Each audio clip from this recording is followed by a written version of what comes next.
a problem here. And it's more than just Alvin streaming Punisher. When life begins to suck, who's reporting it? Luckily, you got two friends who you won't forget. Coming live, Alvin and friend on survival. Laughing non-stop, case drops on a cycle. Louder than intrusive thoughts off an iPhone. How they make the world seem bright with the lights off. AFs, it might as well stay up. Lies being told like that dinosaur BS. Magnifying glass to the ground if they don't see us. Having the time, roasting your favorite pizza. Bougie ain't an option, it's the wave. Taking to the grave, have moving to the place. You already know when they take the case. Laugh the pain away, it's affirmative murder. Hello and welcome to Affirmative Murder, the equal opportunity murder podcast. I'm your host, Alvin Williams. With me as always is my partner in true crime, Francel Evans. What's up? I am actually in the middle of a bit of a social experiment. There are currently 2 serial killers around the North American area that are in custody, and I'm kind of just doing a social experiment to see which one will inevitably get more coverage. One is named Bruce MacArthur. He lives in Toronto, Canada. He is a 66-year-old white man, and when he got arrested, they found the remains of 3 human bodies in flower pots in a property that was linked to him. And he also is, I think, 3 out of the 5 victims that he's accused of killing are homosexual. So that's big. They found him in where? In a flower pot? Yeah. I believe he burned them. So it was like ashes and bones, but they found I don't know them. what made them look there. Maybe a smell, maybe a dog, dog, maybe a body-smelling dog. And the other is, I've been hearing some talks about, but not a lot, for the fact that, the word serial killer has been thrown around, is Cleophas Cooksey Jr. from Phoenix, Arizona, who killed 9 people in 3 weeks, including his mother and his stepfather. And he's also a rapper. His bars are trash, but he is a rapper. He's black? He is black. So I will be over the next couple of weeks, and I invite you and anybody who's listening to just kind of watch coverage. I will say that I saw. Wait, you already been caught? They both are caught, and, okay. And the the stories rolling out about the details of the murder and what made them do it and all that kind of stuff. So that is always interesting. But they both happened within the last 2 weeks, and a lot of the Cleophas Cooksey story I've been watching like local news stories and stuff. Whereas the Canadian guy, Bruce MacArthur, I found his story on the CNN.com webpage. It was trending a bit on Twitter, his story. And again, there's like LGBTQ element involved, and also the bodies in the flower pots. But Cleophas, MC Cleo or whatever his name is, I can't remember his rap name, he killed more people. It's in America, and he killed his mom. So I don't know which one is more interesting on paper, but I just want to see which one gets more of a narrative, which one disappears faster. So I'm just keeping my eye on that. I'm not saying either way, if it because I haven't seen how it's played out yet, but I'm just keeping an eye on it because they both have happened in the last 2 weeks. They're both pretty crazy stories, and there's only one difference in the 2 of them, and that's their skin color. So I'm just gonna keep an eye on it and see which one kind of gets more buzz and more outrage and more eyeballs on it. Cleophas Cooksey, and he is a rapper. If you type in Cleophas Cooksey in YouTube right now, the first video that comes up is a video of him on his couch rapping. It's not a story about his murder. It's like from his YouTube page. Yeah, I'm not gonna do that. I mean, hey, I didn't like it, but you might. So I mean, you're welcome to go listen to some bars. They're free. Nah. Well, yeah, that's your choice. He can keep that trash ass bars and his name right where it's at. Look, man, Cleophas, he's a junior, first of all, so let's not sure bring what Cleophas Senior into this. I'm not. It's a very unique name. Let's just leave it at that. Okay. If you want to use that word, sure. I'm going to choose to use that because he killed 9 people, and he could escape. And he might stumble upon this podcast because it is the hottest podcast in the street. So, Cleophas, I like the name. He can let all his friends know. Well, I like the name Cleophas. I don't. Also, Alvin said that. Yeah, I did say it. No, yeah, you said he's the ones that said it. He didn't like his name. No. Moving on. We're going to move on to save both our lives. We're going to move on. So we're going to take a quick break. Let's get into these stories. And when we come back, we're going to tell you some fucked up shit. So stay tuned.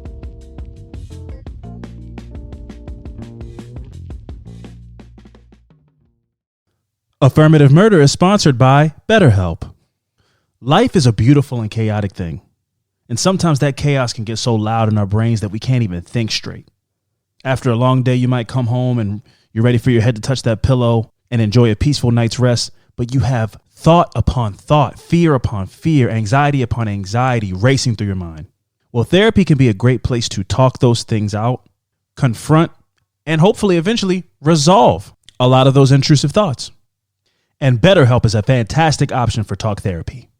I've recently felt like I haven't been prioritizing relationships in my life. And so I started seeing a therapist through BetterHelp to try to help me understand accountability and not being a presumptive person. And it's done wonders for me in many ways. I feel empowered to be a better version of myself. And I feel motivated to let the people in my life know what they really mean to me. And those are both I statements, which I learned through my therapist. So if you're thinking of starting therapy, I highly suggest BetterHelp. It's entirely online and it's designed to be convenient and flexible around your schedule. All you have to do is fill out a brief questionnaire to get matched up with a licensed therapist and switch therapists at any time for no additional charge. So make your brain your friend with BetterHelp. Visit betterhelp.com/AMP today to get 10% off your first month. That's betterhelp.com/A, M as in mental health awareness, P, and get 10% off your first month. Affirmative Murder is brought to you by Drizzly. Is your bar cart or liquor cabinet starting to look a little empty? That's definitely something you hate to see. But we're here to help you fill them both back up without ever having to make a run to the liquor store. Instead, stay home and fire up Drizzly, the go-to app for drink delivery. They've got all the different types of liquors you could want, whether it's a smoky scotch, an extra juniper-y gin, a little vodka to go with your soda, or any spirit. Ooh, spirit. Ooh, spooky spirit. I'm sorry, I'm getting carried away. Or any spirit in between. It's a selection fit for liquor enthusiasts or the most novice and amateur mixologist. And you can get whatever you're in the mood for delivered to your door. Just download the Drizzly app or go to drizzly.com. That's DRIZLY.com and raise a glass of whatever the hell you choose. But remember, you must be 21 or over, and Drizzly is not available in all locations. Again, that's Drizzly, the go-to app for liquor delivery. Fran, last week you went, and this week it is my turn to tell you my affirmative murder first. So are you ready for my affirmative murder, sir? Yes. Okay, this week I'm going to tell you the story of Black Jesus and his cult of personality. Mm-hmm. Stephen Tari was born on Manus Island in 1971. He studied to become a Lutheran minister at Amron Bible College in Madang, but left the school prematurely after rejecting the teachings of the Bible, leaving behind both his clothing and his belongings. He retreated into the mountain village of Gal, where he formed a personality cult around himself as the Messiah. And for those who don't know, a personality cult is just a cult where there's a main figurehead is who all the other people surround themselves around. And in this case, he chose that to be himself. Meaning, they trying to be like him? Meaning they do whatever he says. He is, as opposed to a cult that says, we are trying to get in contact with aliens. He's like, no, you're doing everything for me. Oh, okay. Because I am a Holy Spirit myself. Do what I say. And he adopted the moniker Black Jesus. According to some reports, he was expelled from the school for theft. And I added that little part in from the research because I thought it was like super shady aunt, like side mouth mention, and like, but I heard he really didn't leave the school. He got kicked out of the school because he stole some shit. So I thought that was funny. Tari's cult, which is estimated to have numbered as many as 6,000, became notorious for its alleged use of flower girls who served as concubines for Tory. Concubines is another word for wives. The girls dressed in scant clothing, and the Lutheran Church, which was very prominent in Papua New Guinea, declared Tari an enemy of the church. Tari was pursued by Royal Papua New Guinea Police in 2005 as a result of his teachings, which included promises of material goods and well-being for the villagers' worship. So, not to, shout out to anybody who believes in religion, but he basically did what the churches do, and, there's this imaginary thing in the sky, and, if you do these things for me, you'll get these rewards. But his scam was actually worse because at least in religion, you got to die to get that stuff. He's saying, no, if you give me this now, I'll get you some nice stuff eventually. Like in this world, you get money or material goods. I'll get them for you at some point. And then he don't got to worry about that, So until, all the people turn on him. But they don't, and they just keep following him for some reason. That's how cults work, huh? That's how cults work, yeah. So here's where it really turns sideways. The first rape-murder accusation against Tari involved the fate of Rita Herman, who joined the cult at age 13 as a personal flower girl of the self-styled Messiah. According to accusations, in 2006, Tari and a select circle of his ex-Lutheran aides, along with Bar Mahal Herman, the girl's mother and reported queen of the flower girls. I'm sorry, you said 13? I'm sorry. Yes, the girl, his flower girl was 13. He likes them young. And she was brought to him by her mother. Wow. Who was proclaimed to be the queen of the flower girls. They took 14-year-old Rita, or he took 14-year-old Rita into a private tent where she was raped by Tari. Bar Mahal instructed her daughter to submit, as she and her family would be blessed by Tari and would receive great gifts of material goods and wealth as a reward for the ritual. And by ritual, rape is what it is. Exactly. It wasn't a ritual. He raped her. After the rape, Tari killed the girl with multiple knife stabs. Wow. Bar Mahal's other daughter had been previously jailed for being one of Tari's flower girls. I don't really know how that works. But it's Papua New Guinea. Maybe he wasn't raping her exclusively. Maybe he was also sending her out to get things. Or maybe she got caught stealing. I don't know. I wasn't able to find much more than that. But all right, so he raped her, the little girl. 14. Okay. He ritualed her. Okay, so the mom can get some stuff. Yeah, some stuff TBD. She didn't. That's what I mean. Okay. At some point. You can rape my daughter if you give me millions of dollars or some shit. No. That's not how it went. How it went was, baby, listen to me. He's gonna take you in this tent. Just let him do the ritual to you, because at some point he's gonna bless you and me and our whole family with goods. That's what I mean. With material goods. I was using it for an example. I wasn't saying. Yeah. Well, I'm just saying it wasn't like she like sold him to him. It was like, just do it, because he's the Messiah. He's Black Jesus. And he will bless us if you let him do his ritual. Oh, okay. And again, by ritual, I mean he raped her. Right. It wasn't a ritual. He raped her. But still, you can say she gave her to him. Well, not only did he give her to him, he asked her to give herself to him, which is actually the most disgusting part of it. Not that she willingly did it, but that's what she was guilted into, doing by her mother. For some type of goods or services. To not even be... he just said some stuff. He didn't even give him the stuff. He just said, I'll bless you with goods, material goods, if you let me perform a ritual against your daughter. Can I get a receipt? No, it doesn't work that way. It's all good faith. It's good faith. It's a good faith ritual. That's unbelievable. It's called the good faith ritual. These people are fucking whatever. Yeah. Well, yeah, I love cults because of the mental illness of it. Of the people that's joining this shit. Yeah, that's what I mean. Like the you have to be really lost to let somebody come and tell you. Also, in Papua New Guinea is a third world country. Like they live in the woods, or not the woods, like the forest. So to have a guy who's not doing much better than you come up to you and tell you that he's Black Jesus and he will give you material goods if you follow him, and he doesn't even have material goods and his teeth are messed up, and it's like, what are you basing? Why should I believe you? You didn't pull up in a Lamborghini. Yeah, but then it's like, for them, I'm guessing it's like, well, what do I got to lose? But that's what I mean, and that's where my fascination comes from. Crazy. Because I've never heard of a cult, except I guess like maybe Christianity or any of the major religions that, and even those that when you hear the philosophy behind it, it makes sense. Like when it gets boiled down to, you meet a person that's like, I'm in Zlorb. And I've been a member of Zlorb for a decade, and we just want to make the world a better place. Okay, cool, interesting. So tell me more about it. Maybe I want to become part of Zlorb. Well, we believe that the world is going to end in 2045, and then we will be turned into goop, and then that goop will get put into a spaceship that shot to the sun, and then once we get to the sun opens up and turns into a gate where we get to Zeta 43, and then once we get to Zeta 43, it's a planet that looks exactly like Earth, but we're all 7 feet tall. And you're like, what the fuck are you talking about? Yeah, it's like, I don't want to roll you off your story, but I mean, I was at work and I had this old lady come to me. I gave her her mail and it was like, so do you go to church? I was like, nah, I don't go to church.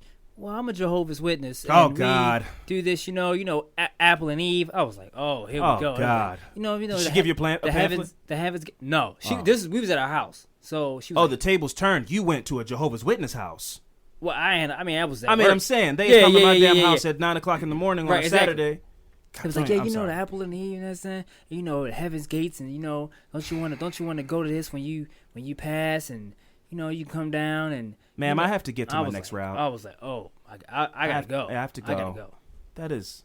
I just think it's inappropriate. Not only is it inappropriate, but like you can,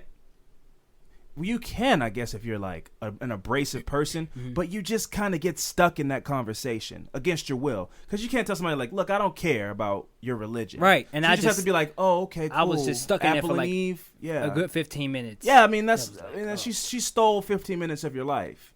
And it's information that you're never going to use. You didn't want to receive it. It was just like, I was like, it's against your will. Yeah, it's against your will. By imposing your stories or shit people don't want to hear. I hate when people have pictures of their babies. I don't care. Unless I know you. Unless you're my friend and but like person that's like how you want to start a conversation is like, oh, this is my dog. Yeah, Penelope. But I feel like that is like, those people know that you're in a situation that you really can't. You're not gonna do anything to get out of. So you're like, I got him. Yeah. So it's like, but that's what I mean. It's so predatory. Where it's like, I'm gonna talk about something that if you were to deny me talking about it, you'd feel like a bad person. It's like, this is my baby. Isn't she so cute? And you got to be like, yeah, so cute. Here's more pictures. Here's 40 more pictures of my baby. That's just like when somebody they like laugh and you like, what's funny? Yeah, and then I laugh because it's just socially the nice thing to do is like, don't leave me hanging. I don't leave I've never left people hanging, Like, I hate that. And you're like, what? What do you hate? And yeah, like, exactly. Or somebody's like,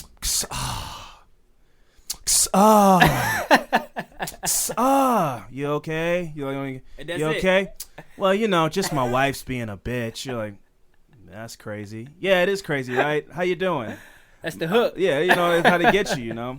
I hate it so much. It's so aggressively an attack on my time in my life. Got to take your earbud out. I'm not even listening to anything. I just thought you would be nice. I follow the social rules. Why don't you? Why are you talking to me? Right. I have headphones in.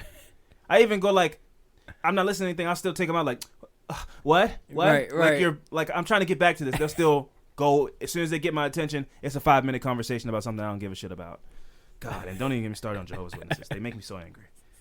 Don't come to my house before noon, right, to sell me something.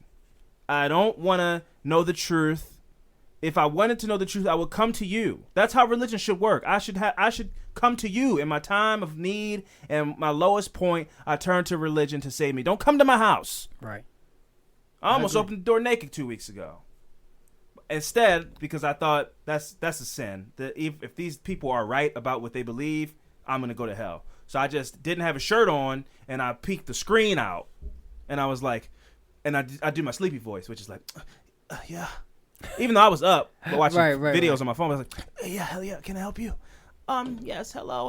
Are your parents home? Because nobody thinks that I own my house. I don't know. I have a beard. Like, I'm an adult person. Like, are your parents home? Like, no, this is my house. Okay, well, have you heard of the truth? I'm like, no, thank you. I'm not interested. I just told her that, like, no, thank you, but thank you. Have a nice day. And it's just like, I shouldn't have to do that. Don't knock on my door. Anyway, back to my story. I'm sorry we went on a tangent there, folks, but it was needed. 2 things that I do not appreciate are people knocking on my door and people forcing religion down my throat. They will get me from 1 to 10 real fast. Tari was initially captured in 2005, but escaped prior to his trial with the help of a Lutheran pastor named Logan Sappas, who had been assigned to counsel him, but became converted to Tari's cult instead. So this was just a guy who was there to help him with his case. And this, again, most people who start cults are brilliant with the gab. Like, they are just silver-tongued, can say the right thing, charismatic, trustworthy, all these things. So he actually turned a guy who was a Lutheran pastor against his own religion and then had him believing in him as a religion. That's unbelievable. And then helped him escape from jail. That's crazy. Back in the jungle, Tari cultivated an honor guard and recruited a new crop of flower girls from the remote villages, promising them blessings of wealth in exchange. Tari enlisted only virgins, reportedly some as young as 8 years old. Yeah. That's sick. Tari ordered the destruction of rival Lutheran churches and terrorized nearby villages who would not submit to him. About 50 of Tari's followers, including about 30 flower girls, and that's not even all of them, just the fact that he had 30, that these 30, got rounded up, but 30 children that he was doing who knows what to. And that's not even all of them. 30. That's a lot. That's a lot, man. And this is Papua New Guinea. This isn't New York or Texas. This is a small village. So that's a lot of people. These people were rounded up in an operation in June of 2006. Those followers publicly renounced Tari and reconciled with their churches. Which there's a weird tone in this story of like the Lutherans kind of have control of Papua New Guinea. So if you start, even if it's not a cult, if you start another religion, like the Lutheran conglomerate kind of turns on you and tries to bring you down, which is like, who knows what the Lutheran church is doing, but it's not about that. But I'm just saying it's weird that, they had to publicly renounce the guy and then they went back to the Lutheran church as opposed to just being like, I just don't believe in anything anymore. They had to go back to Lutheran church. In 2007, Tari was captured after rival villagers traveled into his mountain stronghold at Matepi village in Transgogo area of Madang province. So it's the second time. This is the second time. Okay. And attacked and captured him. He appeared in court in October 2007, charged with sexual offenses. The claims of murder were never tested in court. He argued in his defense that, quote, those women were flower girls, and this was the work of the minister and permitted by the religion. And I don't know if the charges laid against me are wrong or right. Which is such a neutral kind of thing, like almost the kind of thing of somebody saying, who's to say what's right or wrong? It was part of the religion. It's like, you made the religion up. What are you talking about? It's made up. You made it up. You're Black Jesus. So just to be like, well, the minister allowed it and the religion says it's okay. So who knows what's right or wrong in this world? And who the hell is he? And this was in 2007? Yeah. Mm-hmm. Wow. Yeah. They sound like some biblical shit, right? Some yeah. 17, some mid-century, turn of the century shit. Yeah. Nope. You could probably read up story, but you could probably see video of him like in court. Yeah, so that was his shitty quote of the night. Terrible quote. Stupid thing to say. I bet he thought he was real deep when he said it. He might, thought he was like being real Jesus-like when he said it, but you just sound stupid. Who's right and who's wrong? Yeah, well, who's to say what is right and wrong in the world? I mean, she was a flower girl. She knew what she signed up for. Fuck off. It's like, how do you know what's day and what's night? Like, what? Yeah, what the hell are you trying to play fucking semantics with people and wordplay. Fucking Kendrick Lamar, I guess. Get this fucking guy out of here. Yeah. In October 2010, he was found guilty of 4 counts of rape and sentenced to 20 years in prison. 3 years into his sentence, Tari escaped with 40 other prisoners in a mass breakout from beyond prison camp. He found shelter in Gal, a remote village in eastern Papua New Guinea. However, after only 5 months of freedom, Stephen Tari met an end similar to the man from which he took his moniker. What kind of prisons are these? He just They're prison camps for one. Oh, because it's Papua New Guinea. So I would assume it's similar to. Makes more sense. Yeah, I would assume it's similar to Thailand, which is in Thailand everybody's just kind of in. It's like the movie Holes. Like I think they have cells for the really bad people, but everybody just kind of like sleeps in a big, like how a rec yard looks on like jailbreak, like prison. What's that show? Like Raw, Locked Up Raw, like the rec yard where the basketball courts are. Just gates. Just gated around, like just in a big gate. Everybody is though. Everybody sleeps in a big room, but outside.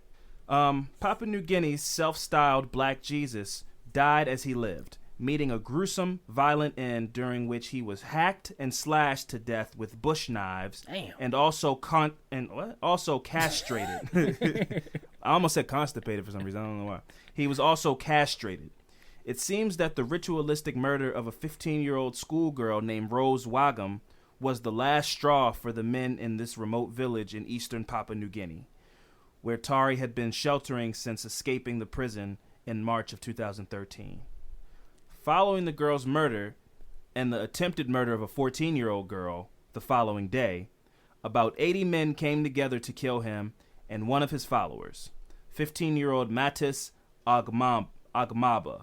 And could you imagine being a 15-year-old kid and being like, you know, because you're impressionable. Maybe he doesn't have a dad. You know, he's like, you know, this guy, he seems to have all the answers. He's wise. People love him. He has these flower girls that, you know, are the chosen few.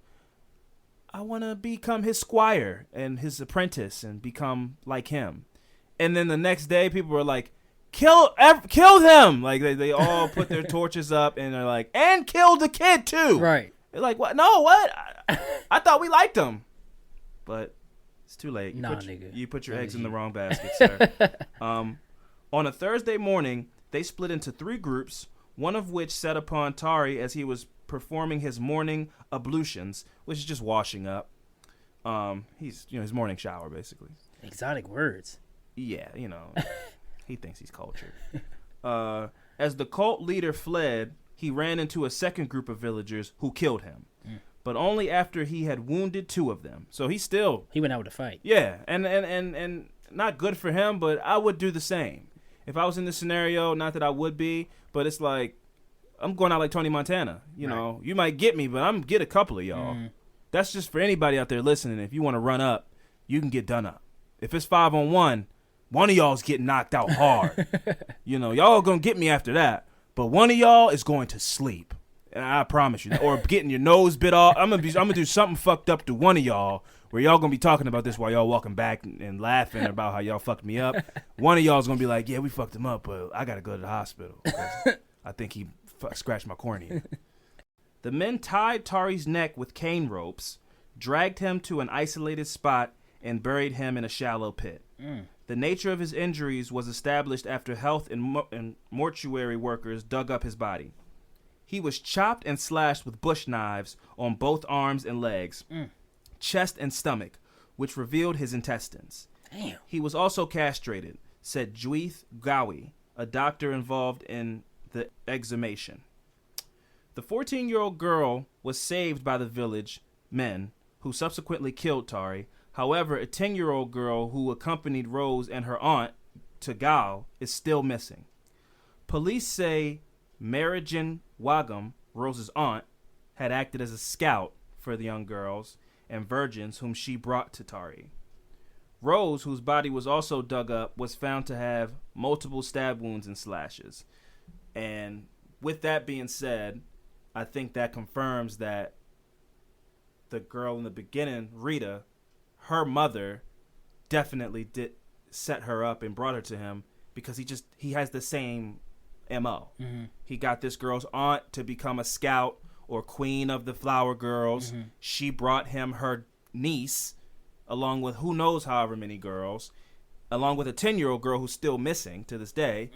And so I think that kind of, whatever the opposite of exonerates Rita's mother from the beginning of the story, his first rape murder accusation, that kind of condemns her, is the opposite of exonerate. That condemns her as she did the same thing. He even killed Rose the same way that he killed Rita, which was raping and then stabbing. Her aunt and father, Panu Wagam, who allegedly buried her, have been arrested and charged with being accessories to murder. Which, you know, her father getting involved, obviously, again, is the same situation of, I will give you ABC. Whatever the equivalent of a Range Rover in Papua New Guinea is, maybe it's a Range Rover there too. They might have big dreams. He told them he would get them those things because he's Black Jesus, and so this guy gave him his daughter. And then her aunt facilitated it. So the father agreed, and then the aunt brought her to him. Right. Which is just... Which means he got the aunt into it too also, I'm guessing. Yeah, I mean, she definitely brought him other girls, I would Right. imagine. She brought him 2 girls. She brought him a 10-year-old girl that's still missing. That's crazy. So, and he tried to kill another girl the next day. But the guys were like, fuck that. Mount up. I don't want to paint a racist picture. I don't even know if it's racist, but it's a small island. I would imagine they got like a bunch of sticks and spears. And nobody grabbed a gun. You know, like it wasn't a bunch of gun guys. Like they chopped him up with machetes and stuff. So it was very, oh, you touch kids? We're going to beat you to death with things. Probably it wasn't very brutal. Yeah, they didn't take him out in the back and shoot him. They like beat him Yeah. and cut him with things that they had access to. I think that's worse than using guns. Yeah, just take me out, man. Oh, getting all sliced. You ever seen a sliced body? Those big open wounds. You just bleed out. And then he cut his dick off. Damn. That's pain. You feel that too. Oh, God. Yeah, you feel it. Jeez. That's probably the last thing they did too, because you cut somebody's dick off, they're gonna bleed out. But I mean, good though. You know, I mean, you did these terrible things to these girls, and you get what you deserve. I had a similar picture painted to me by a girl on Twitter. I can't remember her at right now, but she remembers what she said about the guy who molested that doctor that molested all those girls. The one at Michigan. What? No, You the talking- Olympic Oh. doctor. That got 175 years. Didn't that have something to do with Michigan, the school? Michigan. That ain't had nothing to do with that? Or I'm I wrong don't with think that. so. Go It ahead. was the Olympics. Okay. But yeah, she said like, you know, she wanted to kill him and rip his dick off. And I was like, oh my word. But she was like, look, man, that's just what pedophiles, they get that in me. They get that going in me. So that's how I feel. And I was like, no, I'm with you, sister. But it just was shocking to hear somebody say something like that. Just like it was shocking for me to read it. But I mean, he did terrible things with his dick. Take it from him. You know, I'm with it. I wouldn't be able to do it. Like for example, like say I had a kid and I was faced with the pedophile of the person that touched my kid, I could definitely kill that person. Oh, yeah. As a parent, it gets you hot. It gets you hot as hell. But like take his dick out and get a handful of it and just cut it off. I mean, like you do it yourself? Yeah. Oh, I couldn't. That's what I mean. Like I'm like, yeah, they cut his dick off. I'm like, go Right on. justice. Right. But I wouldn't be able to do it. You know? Let's take his dick off. Yeah, Alvin, you do it. Yeah. Shit, man. Damn. Right now? Damn, man, I gotta go. Yeah, I gotta go somewhere though. But y'all do that and send it to me. Send a picture, not the dick. Send me a picture of the dick, and yeah, do that. But I gotta take his dick. Take his dick. Take his dick. Man. Raj, you take his dick because doctor's appointment, man. I gotta go. Shit, man. And I left my knife, the one with the hook, the dick knife. I left that at home. Shit, I gotta go, man. But yeah, take his dick off though. That I couldn't do it. I firmly believe that if you put a gun to my head right now and we're like, look, man, we're gonna bring a dude in here right now. Either you cut his dick off or we're gonna shoot you. I don't know, man. I might take a bullet. Yeah, you know what I mean? Like, as long as they say not in the head, like if it was like or we'll shoot you in the ass. I'm not even saying I would let them, because I'm not 50 Cent or something. I'm not saying I'm hard. I'm just saying my time would run out before I'd be able to cut the person's dick off. Because, I didn't even think you were talking about. I was thinking about literally just ripping it off. no. What's wrong with you? I mean, like surgically, man. What the fuck are you talking about? Rip somebody's dick off? What are you talking about? I don't even like taking that little extra piece of skin off the corner of your nail when you cut your nail wrong, the hangnail. I don't even like to rip a dick off. Nah, I didn't mean that. You misheard me, sir. I did not say that at all. Anyways, Tari is dead, and this cult worship dies with him, said a villager responsible for killing Tari. If I hear of any more cult worship in here, I will return with my men. Who said that? The same guy. Who? Just a guy that killed him. Oh. A guy that Oh, participated in the But killing of the him. thing that gets me is it was so goddamn recent. He Well, got killed man, in look- 2013? Yeah. I mean, there are parts of the world that are untouched, man. Crazy. There are parts of the world that are untouched, and all the kind of stuff that you know of. We got ceiling fans and play Xbox and all kinds of. There's people right now, like, it's nighttime, and they got a fire going, and they got to go hunt for food. You know, in Papua New Guinea, maybe not all of Papua New Guinea, but maybe it is like that. It being 2013, it's places it's 2018 now that still, we got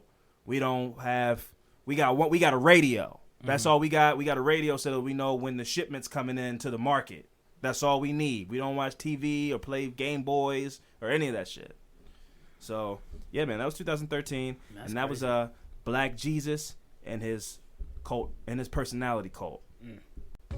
Yeah, so we're going to take a quick break. And when we come back, it's Fran's turn to tell you some fucked up shit. So stay tuned.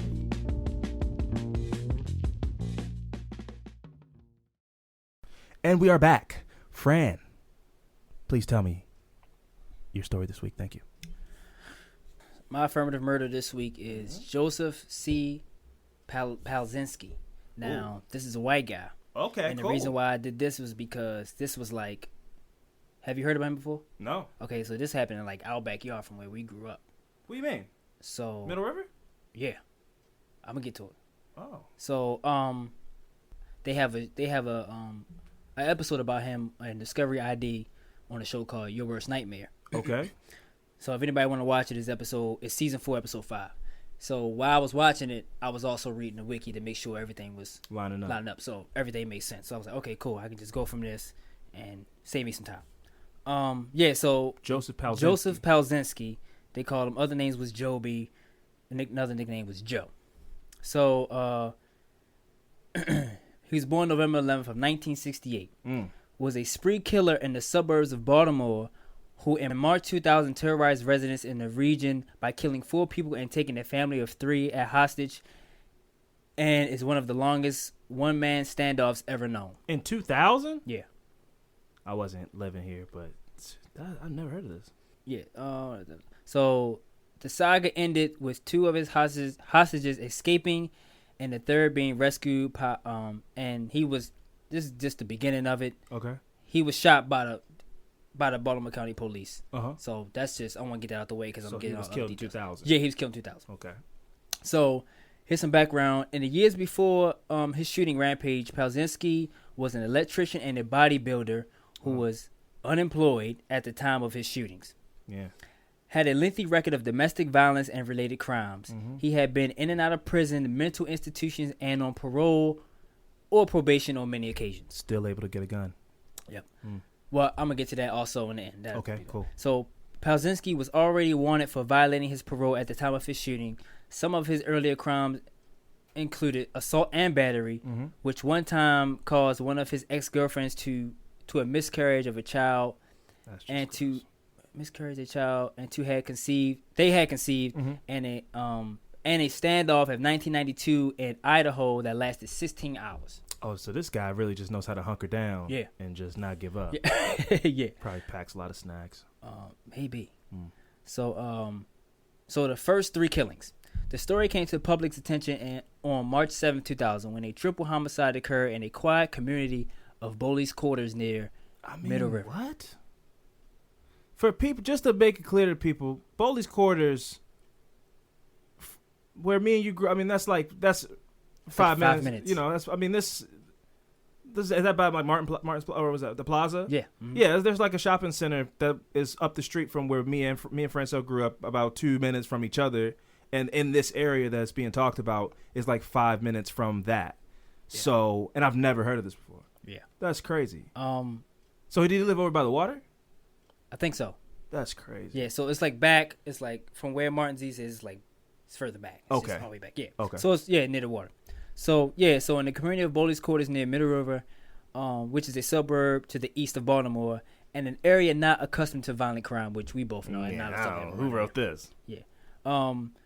So George didn't stab somebody around. Did that happen there? Well, that was like years later, I guess. No, but that was like around the corner. He just went to. That was around the corner. Bowley's Quarters is like, some people think that's like a whole nother community because it's so far back. It's like it's like deep back. in the back. Yeah, it's all the way in the back. Okay, well maybe so. I wouldn't know how to speak on it then. So George and Gloria Shank, ages 45 and 50, and their neighbor David Myers, 42, were shot to death as Palzinski kidnapped his estranged girlfriend.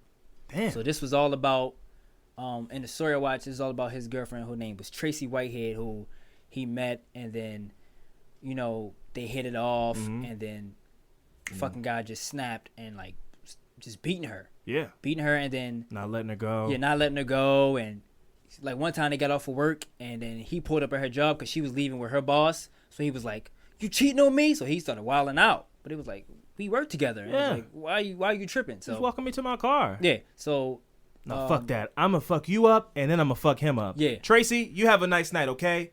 And you're fired. yeah, so like after that, they was cool. You know how they be like, I'm sorry. and Yeah, this you and- So something else happened again, Mm-hmm. and then the lady, Gloria Shrink, she, I think like something happened where she found out like, oh, he's coming for you because he just called here, something crazy like that. He And sounded mad. And she called the police, and then she was like, she tried to run home and get her shit, but he came.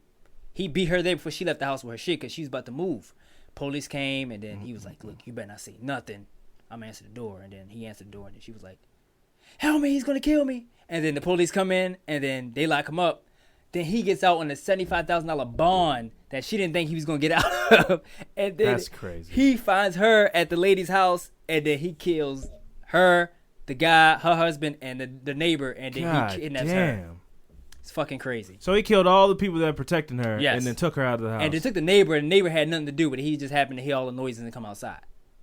That dude was mad. Ladies, let me tell you about a little movie starring one.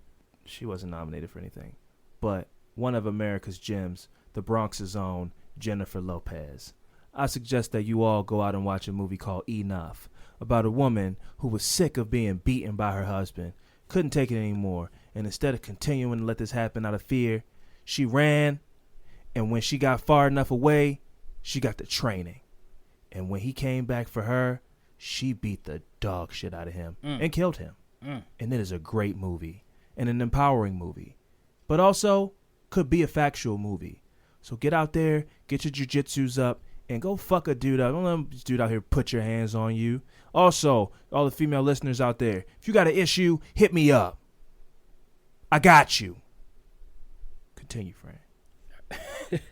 Yeah, so also, it's like when you hear these domestic violence stories, it's like the guy was, when they first meet him, he's all charming, good Suit. looking, and Very similar to the movie Enough.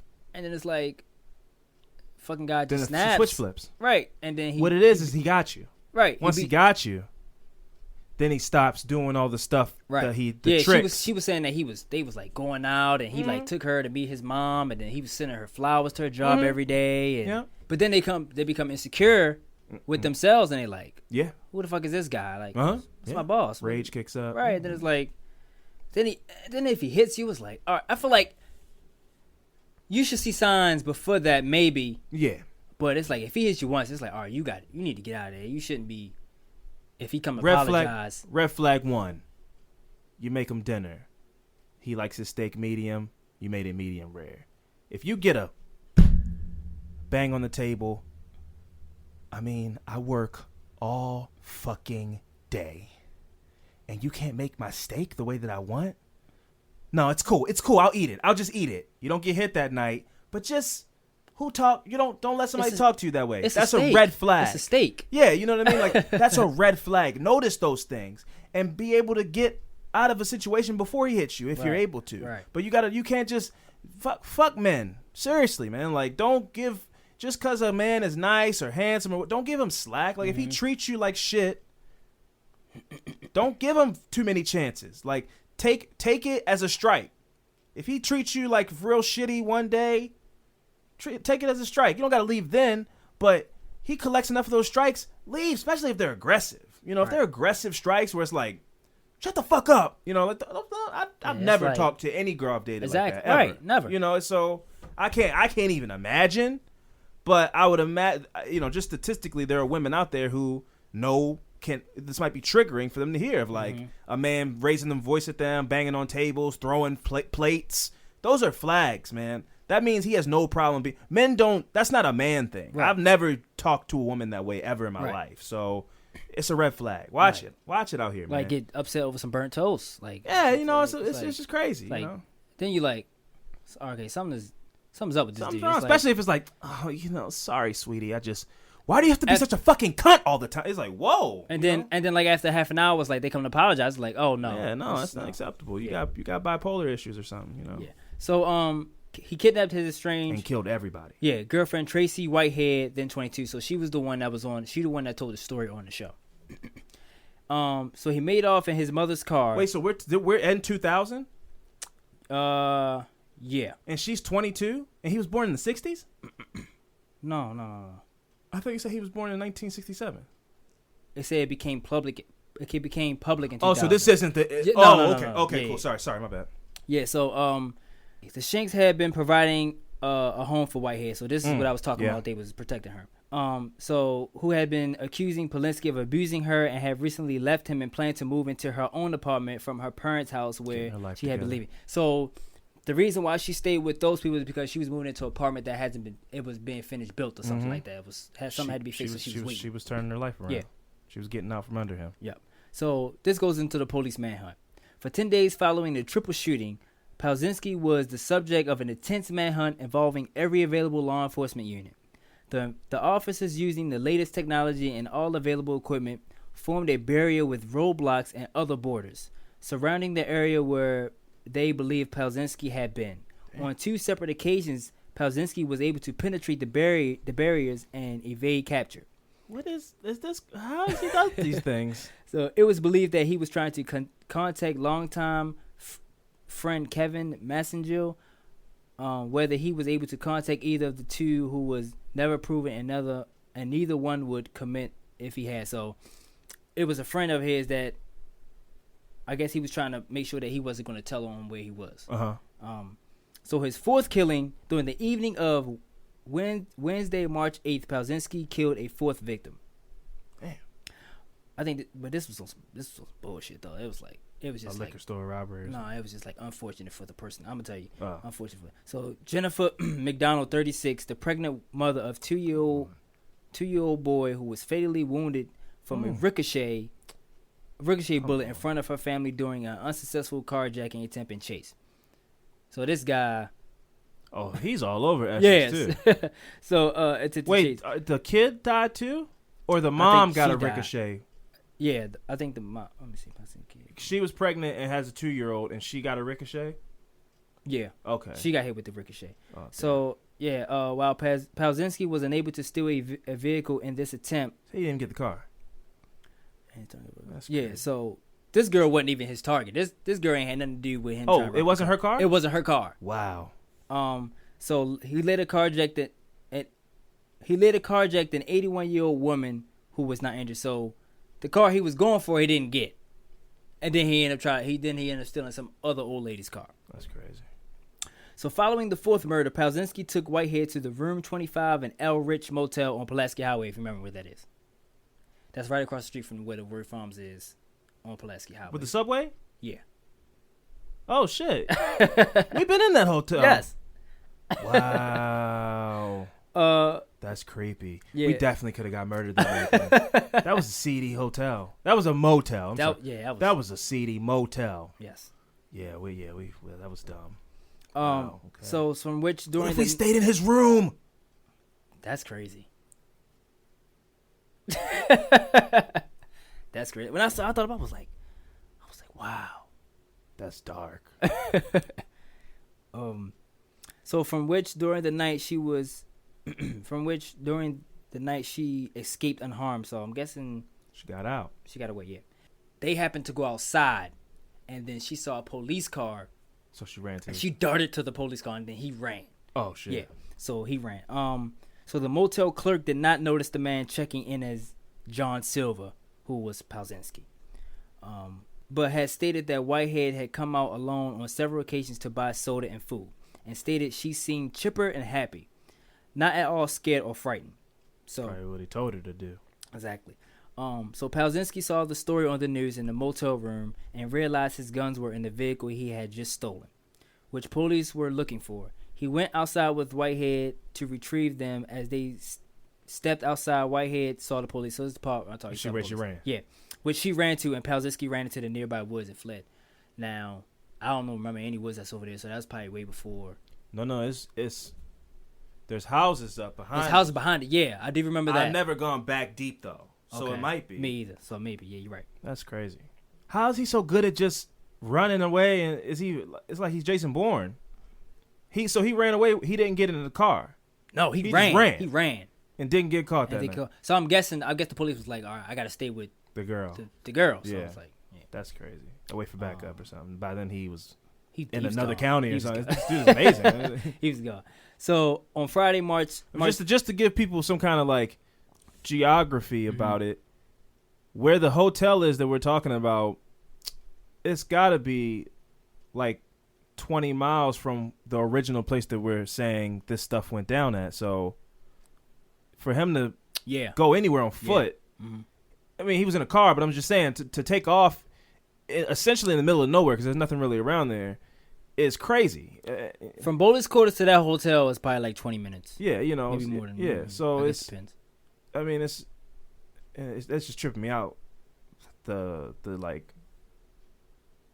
geography of it, of me knowing where this stuff is. Yeah. But yeah, I mean that's crazy. He just took off on foot and didn't get caught that night. Yeah.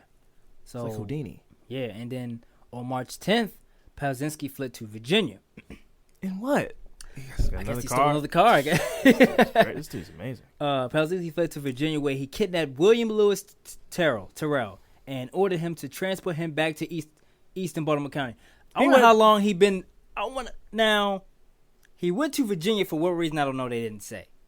So then he tried to steal. And then he's going back though. He kidnapped some guy to take him back. Yeah. I guess he did it because of the barriers. I guess so that he can get through easily. He's in the trunk. Mate, I don't know. That's crazy. I don't know. So he was believed by investigators to have hitched a ride on a train, though he told Terrell he paid a woman to transport him there. Who is this guy? Is he ex-CIA? A train? Yeah. So how do you know what train to get on? That's crazy. During the kidnapping, he ordered Terrell to drive to a shopping center in White Marsh that included Best Buy and Target. Wow. Bro, this is tripping me out. The Best Buy, that Best Buy in that shopping center is where I bought my mom Justified, Justin Timberlake's first solo album. That's crazy. That's crazy, man. That's wild.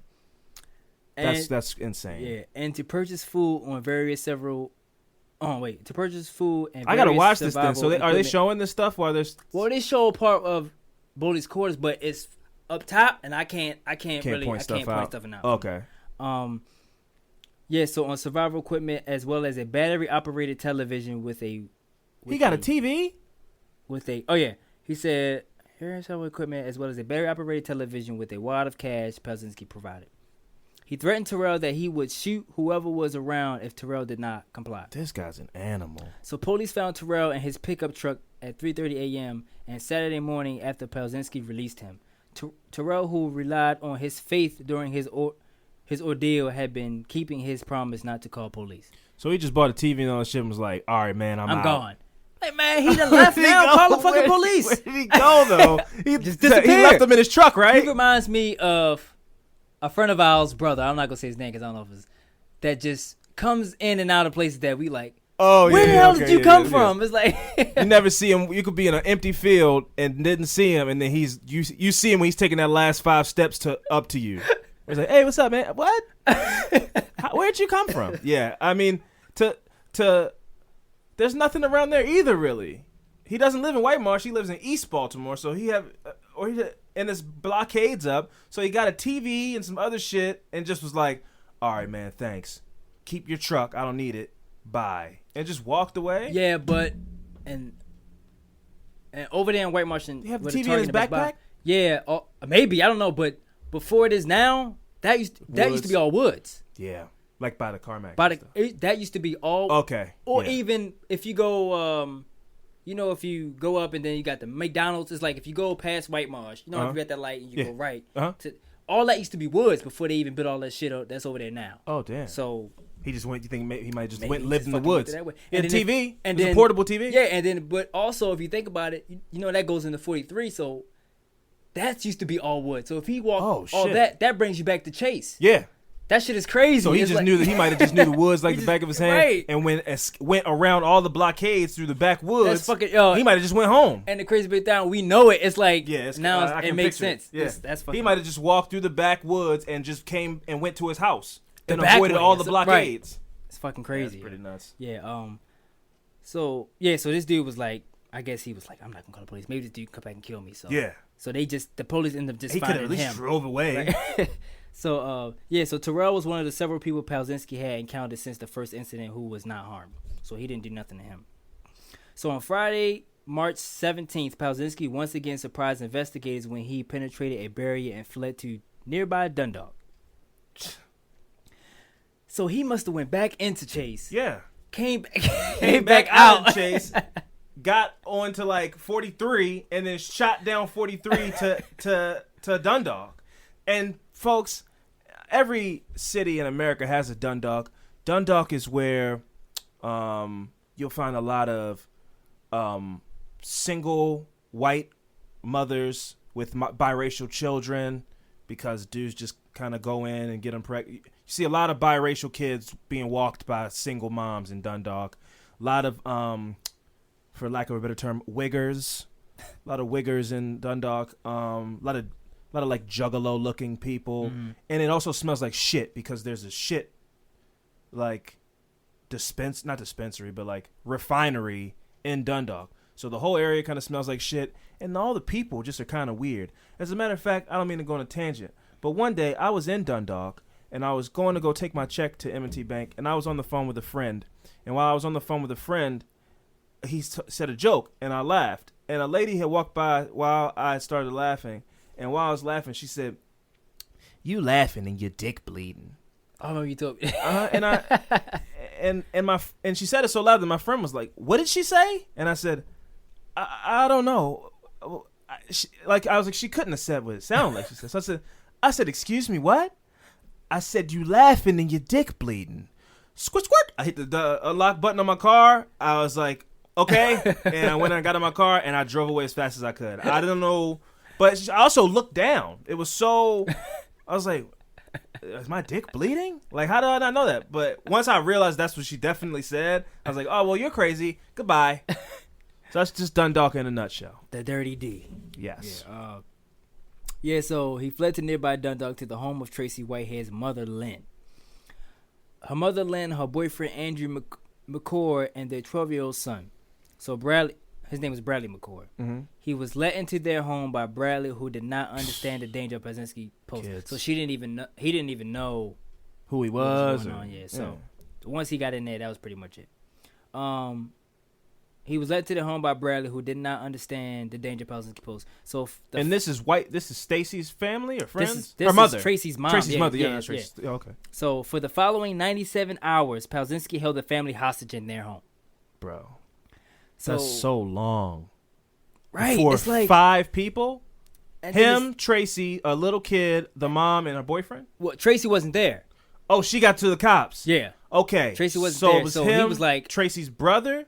it was the mom, the brother, and the boyfriend. Her mom's boyfriend. So he was like, "Well, I'm going to go to I Tracy's can't get you, mom's so I'm house. just go to your mom's house." Yeah. That's vindictive. Yeah. So he held the family hostage in their home, ignoring the request of law enforcement and negotiators, and occasionally found shot. So at this point, 24, 48. I mean, that's like 6 days. This dude knows how to like scavenge. He must be like that when you. That's when you down to saltine he crackers. bought a whole bunch of shit from the Best Buy and whatever the fuck he was at. Yeah, I guess even he probably was also like, I mean, I got enough food for me. True. Fuck y'all. Fuck them, It's right. like 6 days. Like, man, look, we can we go to the grocery store? Nah, you better use some saltines and some butter. Yeah. So and then it's like, the police know where he was at now. I don't know how he found out. But Tracy probably. I mean, she probably called her mom and nobody picked up the phone. True. You know, True. red flag. Oh, what happened was they found out, and then the police went to Tracy and was like, "We got bad news for you. He's at your mom's house."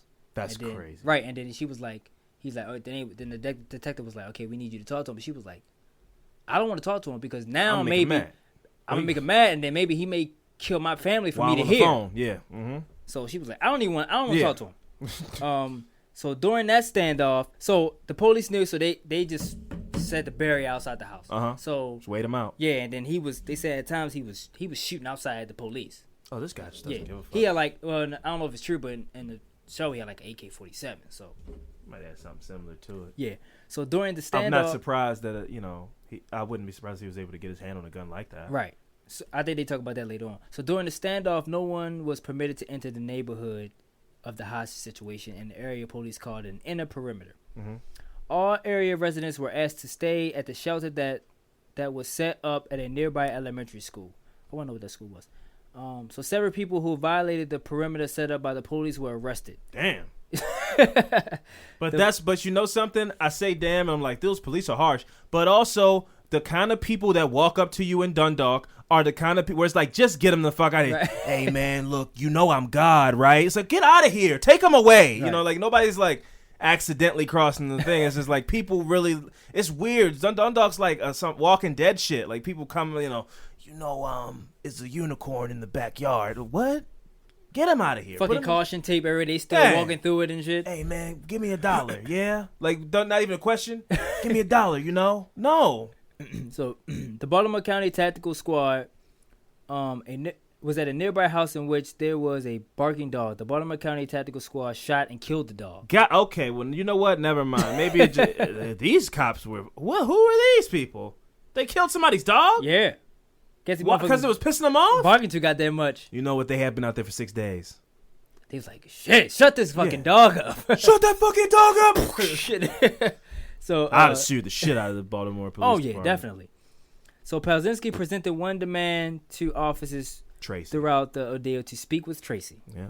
And you don't do that. Yeah. Police denied him this request. Afterwards, they justified that this denial by saying that it was his only request, and had they granted it, that he might have killed Whitehead's mother. And you know something? You know where they got that from? An FBI profile, because that was in Mindhunters. That was the first episode of Mindhunters. For real? Mm-hmm. Damn. The guy was like, I just want to talk to her, man. Yep. And then he fucking blew his... Yep. Don't do it. Don't grant him that request. Yeah. His only request is to talk to a person. He either wants to shoot that person or wants them to see him do something fucked up, And she knew that. She was like, no, I'm not going to fuck it. That's damn shit. That show laid not that show, but like that whole process of FBI profiling and going to talk to these serial killers and criminals. Mm-hmm. That's how you built the profile for people in Baltimore Police Department to be able to use in their little book that they put. Like, well, you don't do that. If a hostage taker wants this, don't do it. Don't ever give them what they want. Stall them. Crazy. Yeah. When was it? Oh yeah. So. And had granted they might have killed Whitehead's mother and other hostages while Tracy listened on the phone. Also, It was later said that he also wanted to speak with Pat Long, his mother, and Contrino. During this time, Tracy was kept at an undisclosed location, revealed after the standoff to be in a room at a Holiday Inn that was kept under 24-hour police guard. I mean, this woman is Tracy is fucked up after this. Never dating again. Yeah, and then before that, she was like, I didn't even date a lot of guys. Like, I didn't even get a lot of guys. Ruined men for her. And then this guy comes up to me and was just like, spitting the game. And she was like, sure, let's go out. And then he turns out to be Lucifer himself. Fucking crazy. Yeah, so on the evening of Tuesday, March 21st, the adult hostages took matters into their own hands. Having laced a glass of iced tea with Xanax.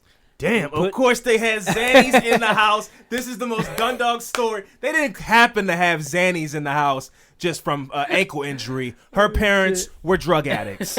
Her mother and her boyfriend did Xannies together. They're like, yo, listen, let's take some of the Xanax, crush him up. We'll put him in his Nestle tea. And then, he'll be asleep in about an hour. Because they showed this part on the show, and it was like, how the fuck they just have a fucking bottle of Xanax and they had a bunch of other shit. Let's use this. Yeah. This to put him right to sleep. It's like, I doubt it wasn't like, oh my, like with a monocle on, like, oh, I forgot you had some Xanax from when you had that toothache upstairs in the cabinet. I'll get some of those and we'll put him in some of his hot tea that we made for him and we'll give it to him. It's like, no, I was like, listen, I got about 3 Xanax left to give him. We can maybe get out of here, but I needed one of them because I'm feeling sick. So I'm going to use one of them. I'm just going to snort one up real quick, and then you can have the last 2. And then when we get out of here, you got to buy me some replacement Xanax, okay? That's how that went. That's wrong, man. I think That's what happened. How do you know that? I think Because that's it's done, wrong. dog. Xanax, it'll work. Yeah. Then they got it. They know exactly how long it was. How and then they it took. They took the glass of iced tea and then crushed it with the glass Uh-huh. of iced tea and then fucking dripped it in there. So they put. I also this guy is dumb because somebody that you've been had hostage for 6 days like, you thirsty? Yeah, can you give me iced tea? And they show him. Sure. They show him sitting there watching TV. He like watching the news. He's watching the news and like the lazy boy with his gun. Like it's his house. Yeah, his gun over top of his lap. And he's like, I want some iced tea, and they just go get him. So that he is stupid for that. Like, how do you make me a drink? At the very least, I would have spat in it. And if I didn't have Xanax, I'd be like, man, fuck you. I'll get you some tea. I'm gonna spit in it. So that put Palzinski to sleep. So Andrew and I guess the boyfriend then fled out the front window alone. He made a lot of noise by tumbling out the window in a panic. So that's some movie type shit. Yeah. It's like, tell me this guy woke up and all the cops had guns in his face, or he had. Well, I'm he stood over. I'm gonna get. Okay. So that's wild. He made a lot of noise, tumbling out the window, but didn't wake up Palzinski. He's not waking up anytime soon. So her mom and her boyfriend got out. They had a son, but he was asleep. They left him in the. Yeah, but the reason why they left him in there made sense. But at first I was like, why the fuck they leave? But yeah, okay. Tell me, please, how it made sense. They left Bradley, who was sleeping on the kitchen floor behind with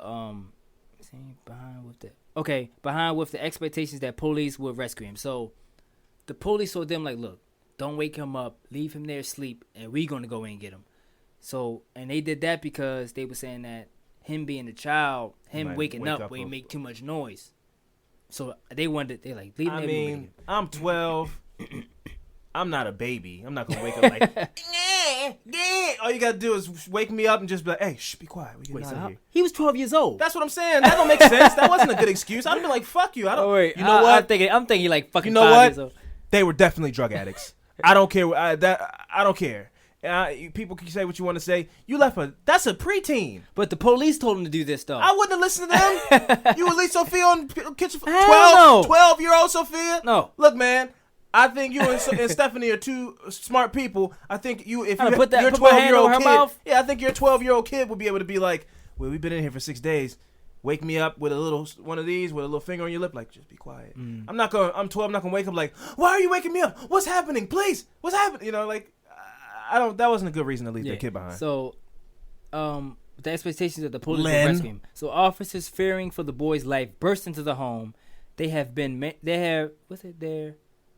many discussions on why the parents would leave their child behind. Yeah, I bet. Yeah. A documentary aired on the British TV station More 4 on April 7, 2010 stated that they believe as he was a child, if they woke him up, he might be upset, make noise, and wake up Palzinski. He was 12. Yeah. Unless they're leaving out a part where he is autistic or something. You know, yeah, but they were saying that when I was 12, I have thoughts of my own. Like, I can comprehend that we've been trapped in a house for 6 days, and this guy's dangerous, and now it's time to escape. I'm not gonna wake up crying like a baby. Wasn't a newborn. That's true. I mean, I met you when I was 11. I remember that distinctly. I think I would be able to process being in a hostage situation and being able to sneak out of a house to save my life. Sure. And then it was like, so they were saying that he might make too much noise and then he might wake up and fucking just kill everybody. It's a grown ass man. That was their theory. He had bald hair. He could have. At 12, he didn't even have to get carried out. He could have been like, look, man, hey, get up. And you get your grown ass 12-year-old ass up and go climb out the window. Yeah, so they thought it was best for the adults to escape and let the police rescue the boy. That was a bad call. So according to officers, Palzinski, who had last been seen lying on top of his weapons, had sat up and reached for a weapon. This led officers to fire numerous rounds into Palzinski, killing him. While the events unfolded live on television, viewers did not see the actual killing of Palzinski. It's from like a sky chopper or something. Yeah. So following the death of Palzinski, an investigation revealed that he had been shot 27 times by the police. An autopsy found no traces of any drugs or alcohol other than the Xanax. Yeah. Used to knock him out. while some doubts linger in the minds of a few members of the public on shooting an unarmed man, the shooting was determined by police to be justified. Nah, Black Lives Matter can stay home on this one. He killed a bunch of people and was riding trains, and I was like, he was unarmed when they found him. He had guns on him though. Yeah. Nah, you kill him. So it was like when they showed it, was like they bust in the door and then like he woke up and like grabbed his gun and went to aim and then they just lit him up, lit his ass up, fucked the lazy boy up and everything. Yep. So shortly after the shootings, a woman was charged with illegally purchasing firearms for a convicted felon. So that's where he got the guns from. Yep. The woman had no prior criminal record and was paid by Palczynski a day before the triple shooting for a shotgun that she was selling. She was also ordered in a civil lawsuit to pay $450,000 to the families of the victims. God damn. Yeah, so you know, man, that's the craziest part, and that's the most logical. I'm not a person who's arguing against guns. Like, I think people should be able to own guns, but in a situation like that, there's nothing you can do about it, and that's fucked up. You know, like when you rattled off all the things that was wrong with him, clearly I would assume the laws worked in this case where he wasn't able to get a gun, but then he just went and bought a gun from somebody else. Or so you can go to a gun show and buy a gun. Like, you can buy a gun from a person. Right. Like, I'm allowed to sell you my gun that I own as like a private seller. Right. There's just so many loopholes. Just find somebody that don't have a criminal record like this woman was. Pay him extra, pay him a little extra, pay him 10 cents on a dollar or whatever. That's the end of that. Yeah. So it's just crazy that, you know, how many guns. And you really can't do nothing about that. It's nothing. There's nothing you can do about that. But I don't believe the solution to that is that everybody has a gun. You know, that everybody should have a gun and then walk around with guns, and then this guy isn't dangerous now. It's just. And I don't want to get into a whole thing, but that, I mean, you know. Yeah, but that too is like. I don't want to get into it either. Yeah. It's like. But it makes, even for, I guess, for me, it makes you have a short temper. Like, don't fuck with it's me. like, you know, you have a gun. I know I got a gun, so don't fuck with me. Yeah. It puts a real, like, chip on your shoulder. Like, exactly. Oh, you disrespecting me? Okay, cool. I got something for you. I think that argument implies that humans are these logical, like, level-headed people who make decisions based on their life being in danger. Sometimes you just pull the gun out because you got the glizzy on you and you want to flex and you feel like you just want to let people know I'll fucking shoot you. Even if you won't, you just want to scare somebody. Right. That's more often than not. Everybody's not a responsible gun owner. Some people just, I got a gun on me. You want to talk tough to me? Okay, well, let me show you my gun. Exactly. You know, so I don't think everybody should have a gun. That's just, I don't think that's a good solution to that problem. But in this case, there was really nothing that could have been done about this guy being able to get his hands on guns because he did it in like a shady way. But it's still just crazy that he was able to stockpile an arsenal, you know. Yeah. And that there was somebody who was like, oh, you'll give me some extra money? Yeah, I'll buy you 7 guns. So after all that, now I read this earlier, but I didn't. The name, when I saw the name, I was like, I don't know who the fuck this is, but this is this is about her mom's boyfriend. So McCord attempted to collect a $10,000 reward offered in the apprehension of Palczynski, claiming he was the first to call 911. The guy with the Xanax? So now you're trying to get some money, yes. Now you're trying to get some money. These people are drug addicts. So, resulting in the capture of the suspect, he was turned down, however, because he did not call the Metro Crime Stopper. So he didn't even call the right... He called the police. He just called the police. So he was like... Hello, police. Oh, my goddamn money. Yeah, no, listen, I called the police before I left my son on the bathroom floor, meaning the kitchen floor. I was the one that called him. I wanted to get the $10,000. Sir, this is the police. What's your emergency? These people are drug addicts. And I've made my mind up, and that's just what the case is. I'm sorry. So that's pretty much it. And he also said the former hostages also filed a lawsuit against police because they saying they didn't protect them. The former hostages? Yes. So Lynn and her boyfriend? Probably Lynn and boyfriend and the other... trying to get money. They were trying to get money to get drugs. And then it was like that... You didn't protect us. What? Tracy Whitehead, the girl, like, she won $100,000 in a contest on Howard Stern show. taking the titties out, probably. What a trashy family. I'm so glad they're alive. Like, congratulations. But that final nail right there that you just put in there, this is a family of drug abusers. Opioid crisis in America. Did he have like a radio show like butt naked women on there? Yeah, she probably put her titties out or something. I don't think she went on Howard Stern show and won a spelling bee. Oh, shit. I'm pretty sure she like put a pickle up her butt or something, and she put it further up her butt than anybody else on the show, and she won $100,000. Yeah. And then she bought her mom some Xanax, and they all partied all night long. That was funny. It's like The Wonderful Whites of West Virginia, the documentary I just watched. It is, I bet they're like that. Just like super trashy, just fucking partying and all this kind of stuff. And she met, and this guy, what's his name? Palzinski? Mm-hmm. He's like Dennis, who was one of the girls' boyfriends who she hated, but she kept fucking him all the time. Mm. But it is sad that Tracy is probably still scarred of, you know, hopefully she's in a relationship now. It's almost 20 years ago, but I'm sure that really you don't just heal back from that. Yeah. But then again, she went on the Howard Stern show. Like, she might have bounced back, you know, pretty good. Yes. You got to have, you know, some confidence to go on the Howard Stern show. So that was Joseph Palzinski. All right. Which was crazy because it was just like in the area that I still live in. Yeah, that's nuts, man. I mean, the stuff that you were saying, I can, like, the pictures being painted in the woods and the Best Buy and the Target and shopping centers. And I mean, it's pretty found this because I thought you may have saw it because it was on Facebook for a couple of days. Because it's a Facebook group that's on there now. It's called, like, Do You Remember Essex? Oh, what? And it's, like, people on there, like, do you remember Golden Ring? And then it's, like, old pictures of gold. It's some crazy shit. It's, like, some of the shit I was like, the hell? Yeah, I was probably like 5 years old when that place closed down. I used to go there all the time. Yeah. There was a virtual reality game there before there was even. This was virtual reality before virtual reality. I'm sure a lot of people. You talking about the shit you get in and it's a mine car. I'm sure a lot of other people's arcades from when they were kids had this, but you get in a seat and you look at the screen and it's like, we're gonna go take a trip into the mine, and then but the shit gets crazy and you're on the tracks and it's all and the things jumping around.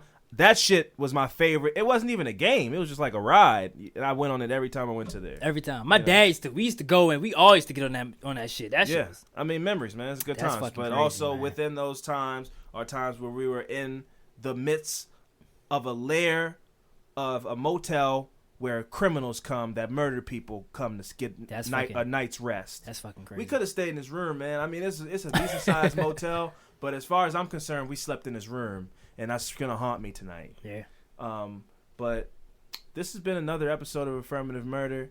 I'm glad you guys were able to participate as me and Fran went down this memory lane with a lot of dark corners in it, but it was fun. This was a fun episode. This was actually really fun. This was one of my favorite episodes. I had fun this one. But we'll catch you guys next time, and you know, always be on the lookout, especially because you could hear a story about behind your house 30 years ago. Yep. There was a quadruple murder there, and it could change everything that you think about how your childhood was.